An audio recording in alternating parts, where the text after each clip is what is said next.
네, 날씨가 참 무섭습니다. 하지만 독일에서 이런 무더위는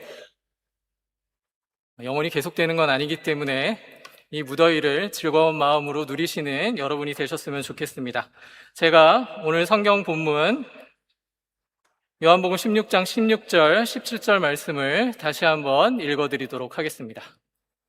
조금 있으면 너희가 나를 보지 못하겠고 또 조금 있으면 나를 보리라 하시니 제자 중에서 서로 말하되 우리에게 말씀하신 바 조금 있으면 나를 보지 못하겠고 또 조금 있으면 나를 보리라 하시며 또 내가 아버지께로 감이라 하신 것이 무슨 말씀이냐 하고. 사랑하는 성도 여러분, 우리 인생에는 우리 자신이 이해 못하는 이상한 시간들이 우리의 인생 가운데 존재하고 있습니다.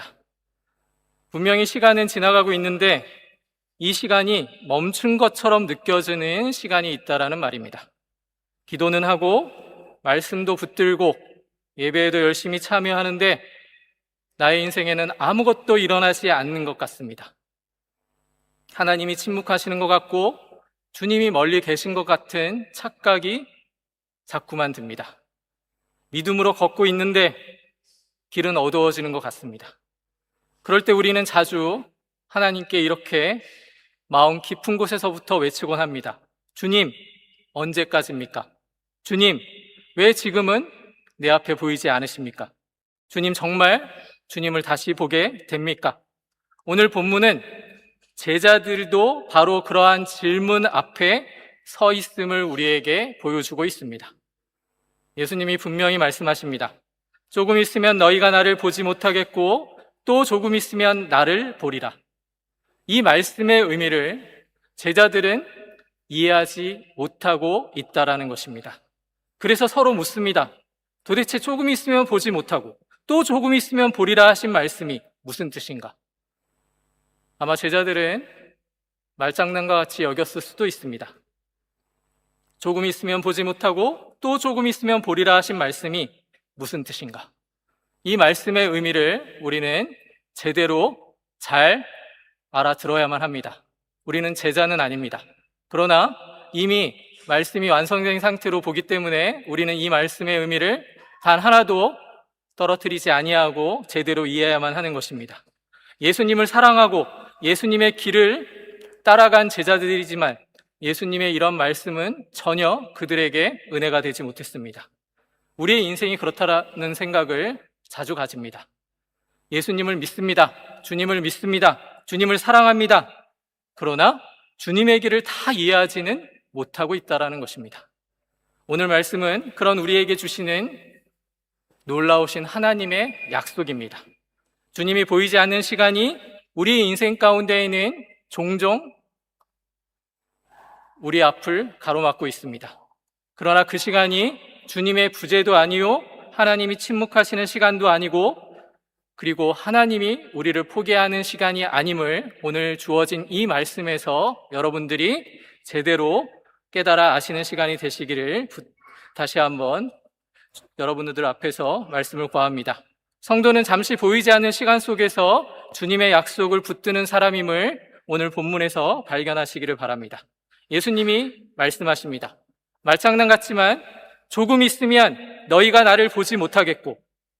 자, 이 말씀의 의미는 뭘까요? 여러분 다 아시겠지만 이것은 곧 다가올 십자가 사건을 가리키고 있습니다. 잠시 후 예수님은 체포되십니다. 재판을 받으십니다. 채찍에 맞으실 것입니다. 십자가에 그리고 달리십니다. 그리고 무덤에 장사되어 아마 이제 무덤 속에 갇히는 순간이 다가올 것입니다. 제자들의 눈에는 분명히 예수님이 사라지는 것처럼 느껴졌을 것입니다. 그들이 따랐던 예수님이 보이지 않게 되는 그들의 심정을 우리가 이해할 수 있겠습니까? 예수님이 사라진다라는 것은 그들의 소망 또한 사라지고 있다라는 것을 분명히 우리에게 보여줍니다. 그들은 예수님을 따른 이유가 신앙적 이유가 아니었습니다. 개인적으로 가지고 있는 생각들, 욕심들, 그것들이 어우러져 예수님을 따랐던 것입니다. 예수님께서 이스라엘을 회복하실 줄 알았습니다.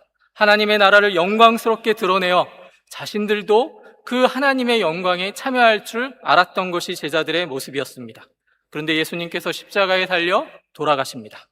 제자들의 눈에는 실패처럼 보였을 것입니다. 절망처럼 보였을 것이고 모든 것이 이제는 다 끝났구나 라는 생각이 들었을 것입니다. 그러나 하나님의 뜻은 제자들의 이해를 뛰어넘습니다. 제자들은 십자가에서 실패를 보았지만 하나님은 십자가에서 실패가 아니라 구원을 이루고 계셨습니다.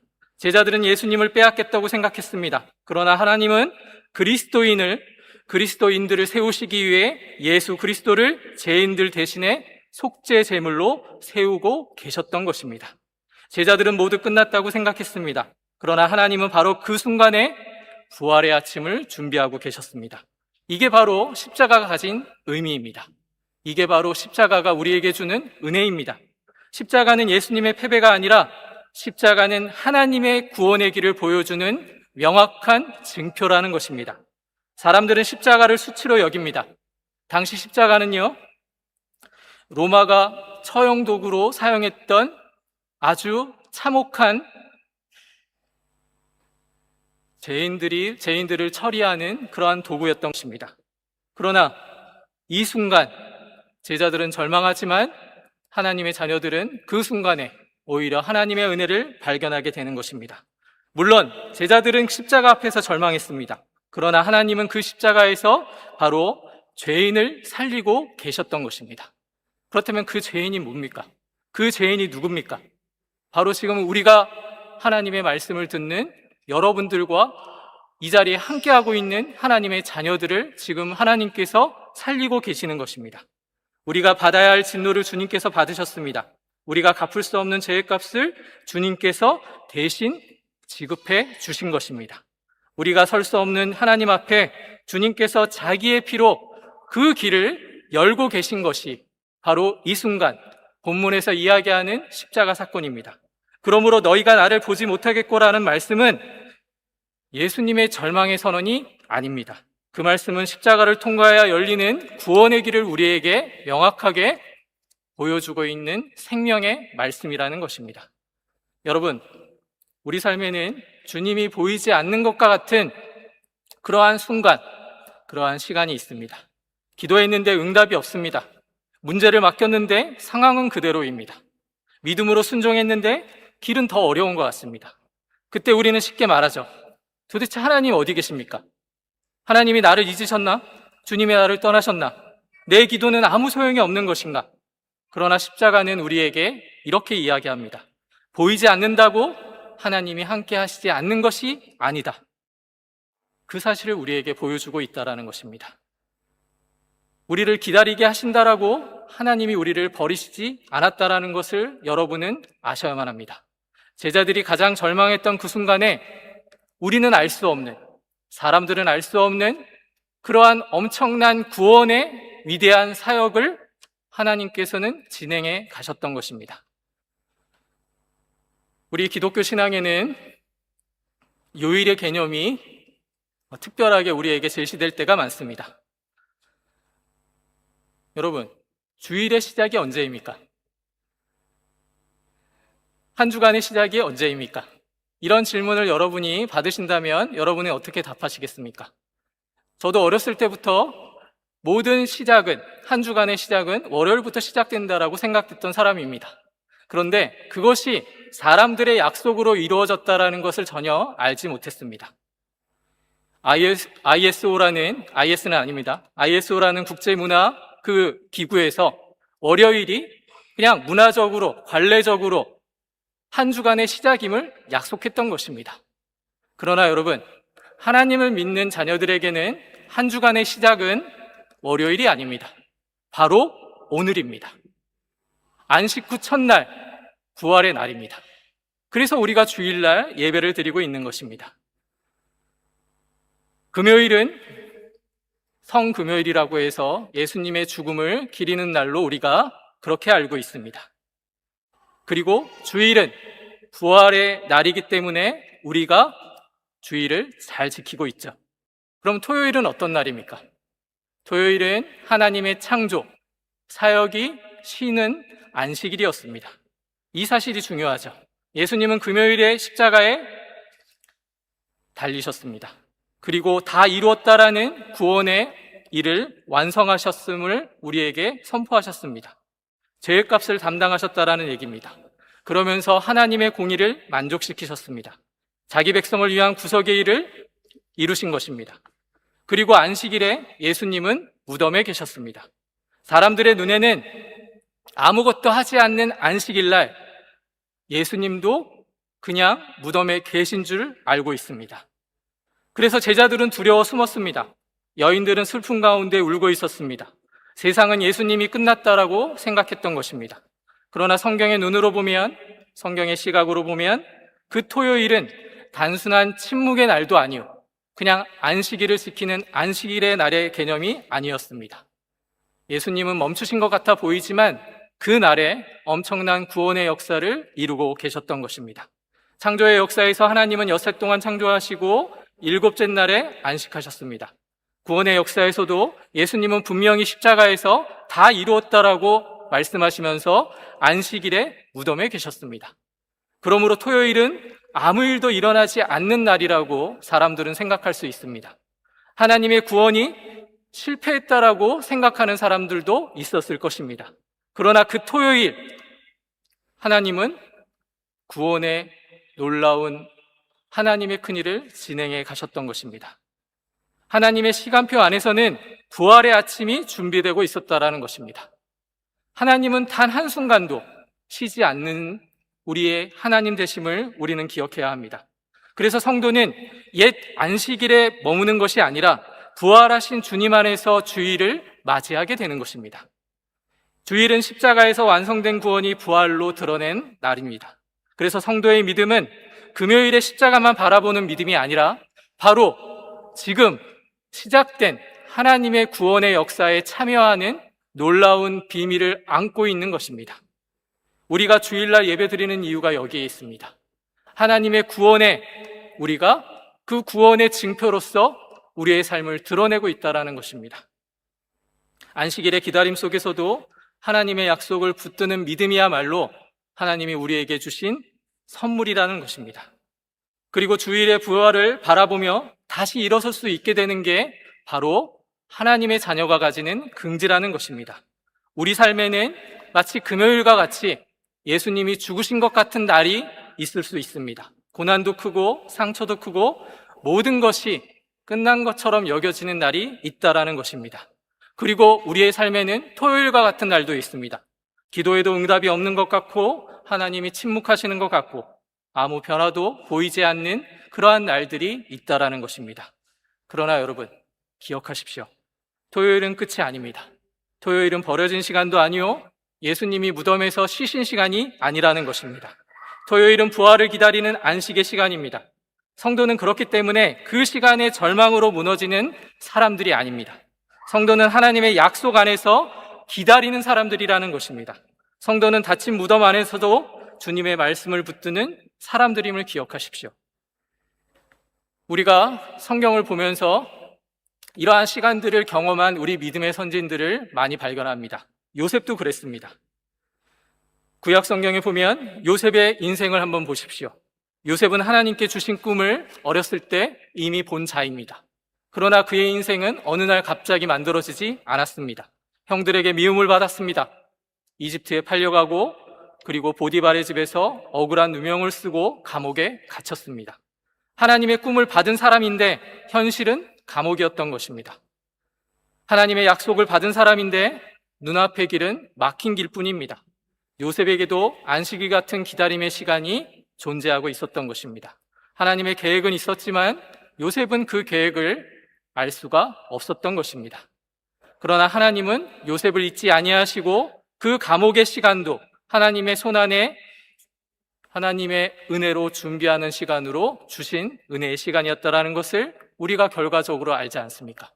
그러면 여러분들은 어떻습니까? 여러분들은 하나님의 자녀가 아닙니까? 우리는 요셉의 기다림의 시간이 우리에게도 존재하고 있다는 사실을 기억해야 하는 것입니다. 우리는 하나님의 섭리 안에 있습니다. 하나님의 다스림 안에 있다는 것입니다. 요셉이 이집트의 총리가 되었다. 성경은 결론적으로 그렇게만 이야기하지 않습니다. 성경은 분명히 얘기합니다. 하나님의 놀라우신 계획과 간섭이 어떻게 사람의 인생을 바꾸는가. 그렇다면 여러분들도 마찬가지입니다. 마치 지금 응답하지 않아 보이는 일들도 우리의 시각으로는 그래 보이지만 하나님은 우리를 위해서 끊임없이 계속해서 지금도 일하고 계신다라는 사실입니다. 이것이 믿음을 가진 하나님의 자녀가 가지는 본분입니다. 감옥에 있을 때는 모르죠. 억울할 때는 모릅니다. 버림받았다고 느낄 때는 모릅니다. 그러나 인생이 시간이 지나간 후에야 하나님이 나를 위해서 어떻게 나를 위해서 준비하셨는가를 깨닫게 되는 것입니다. 우리가 아무리 잘났다고 지금 하나님의 일을 한다라고 하면 우리는 우리의 시각 안에서 그것을 바라보고 있다라는 것입니다. 그래서 우리는 늘 깨어 있어야 하고 늘 겸손해야만 하는 것입니다. 내가 이렇게 깨어서 하나님의 말씀을 들을 수 있는 것은 그 하나님이 여러분의 마음을 열어주시고 지금 우리와 함께하고 계시다라는 증거로 우리에게 나타내 보이고 계시는 것입니다. 지금 이 순간에 세상의 것들이 생각나십니까? 그렇다면 어쩔 수 없습니다. 그것이 우리의 실력입니다. 그러면 인정해야 합니다. 그 하나님이 나와 함께 하신다라는 사실을 말뿐이 아니라 우리의 삶으로 증명해야 하는 것입니다. 그래서 우리는 가야 할 길이 멀습니다. 우리가 인생을 완성된 자로 여긴다라는 것은 교만입니다. 우리는 끊임없이 하나님 안에서 만들어져 가야 되는 존재라는 것입니다. 그런데 그 시간은 짧지 않습니다. 하나님이 멀리 계신 것 같이 느껴질 수밖에 없습니다. 기도는 공중에 흩어지는 것 같고 현실은 조금도 변하지 않는 것 같습니다. 그러나 믿음은 그 시간에 이렇게 고백하게 합니다. 지금의 시간은 기다림의 시간이다. 그러나 부활의 아침은 반드시 온다. 아직 무덤은 닫혀 있다. 그러나 하나님의 약속은 성취될 것이다. 아직 주님이 보이지 않는다. 그러나 주님은 말씀하셨습니다. 잠시 후에 보리라. 우리가 속해 있는 이 교회도 그리고 이 교회에서 예배를 드리기 위해 우리 믿음의 선진들이 걸었던 그 신앙의 길들을 여러분이 모르지 않습니다. 그들의 희생과 헌신 때문에 우리가 존재하고 있는 것입니다. 예수님을 믿는다는 이유로 조롱받았습니다. 박해를 받았죠. 예배를 자유롭게 드릴 수 없었습니다. 복음이 참된 진리라는 것은 알았죠. 그러나 교회 역사 속에서 교회가 권력을 가지고 힘을 가졌을 때 어떻게 됐는지 여러분이 아실 거 아닙니까? 교회는 힘을 가질 수 없습니다. 하나님만이 그 주인이 되신다라는 것을 우리가 알아야만 합니다. 교회는 유례없이 힘을 가졌을 때 세계 역사에 모든 사람들을 합하고도 남을 그런 사람들을 희생시킨 게 우리 교회의 역사입니다. 그것이 우리의 모습이라는 것입니다. 죄인의 모습이라는 것이죠. 그런 죄인에서 하나님께서 우리를 의인 삼아 주시고 하나님의 자녀 삼아 주셨다라는 것을 우리가 잊으면 안 됩니다. 그래서 우리는 교만해서는 안 됩니다. 끊임없이 하나님 앞에 바로 설 수 있도록 나를 복종시키는 신앙의 순종이 있어야만 하는 것입니다. 교회는 처음부터 자기 힘으로 선 공동체가 아닙니다. 교회는 부활하신 주님의 은혜로 세워진 공동체입니다. 교회는 성령의 능력으로 보존되는 공동체입니다. 주님의 교회는 주님의 약속 위에 서 있는 공동체라는 것입니다. 그래서 여러분, 우리는 낙심할 자격이 없습니다.